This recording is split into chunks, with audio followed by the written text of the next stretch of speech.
Halo semuanya, kami dari kelompok 4. Kali ini kami akan membahas tentang pengetahuan konsumen. Yuk simak videonya. Oke, jadi apa sih pengetahuan konsumen itu? Nah, jadi gue akan jelasin ya. Pengetahuan konsumen itu adalah semua informasi yang dimiliki konsumen.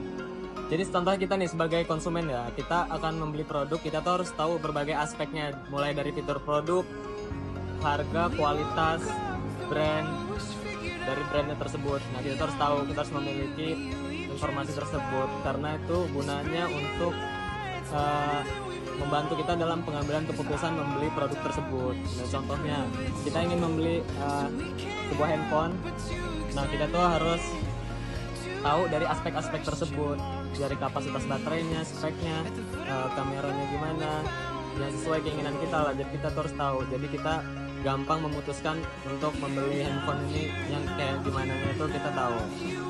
Terima kasih. Saya akan menjelaskan tentang pengetahuan produk. Apa itu pengetahuan produk? Kumpulan berbagai macam informasi mengenai produk meliputi kategori produk, merek, terminologi produk, atribut atau fitur produk, harga produk, dan kepercayaan mengenai produk. Yang kedua, adanya jenis pengetahuan produk. Yang pertama, menurut para ahli psikologi kognitif, 1. Pengetahuan deklaratif, 2. Pengetahuan prosedur, dan adanya tingkat pengetahuan produk. Pengetahuan ini meliputi kelas produk, produk kelas, bentuk produk, produk from, merek, brand, dan model fitur. Jadi di sini saya akan menjelaskan tentang pengetahuan pembelian. Menurut Peter dan Oslon pada tahun 2010 menguraikan perilaku membeli pada pembahasan bab decision making dan bab consumer behaviors. Perilaku membeli memiliki tiga urutan, yaitu store contact, produk contact, dan transaction. Store contact adalah kegiatan mencari outlet, pergi ke outlet, dan memasuki outlet tersebut. Lalu ada produk contact.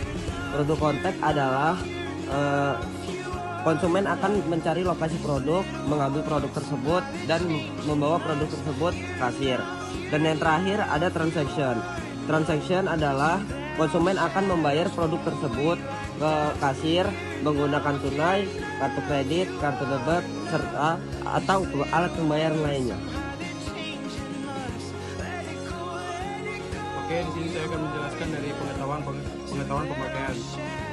Pengetahuan pemakaian itu adalah pemahaman atau wawasan mengenai cara penggunaan sesuatu, baik itu produk, alat teknologi, atau bahkan konsep tertentu. Pengetahuan ini mencakup juga informasi tentang cara yang tepat dan efektif untuk menggunakan sesuatu agar mencapai hasil yang diinginkan. Pengetahuan pemakaian ini juga bisa mencakup aspek keamanan, efisiensi, dan dampak dari penggunaan tersebut. Sekian dari pengetahuan pemakaian. Oke, sekarang kesimpulan. Jadi kesimpulannya adalah pengetahuan konsumen adalah informasi yang dimiliki konsumen mengenai berbagai produk dan jasa yang berperan penting dalam proses pengambilan keputusan.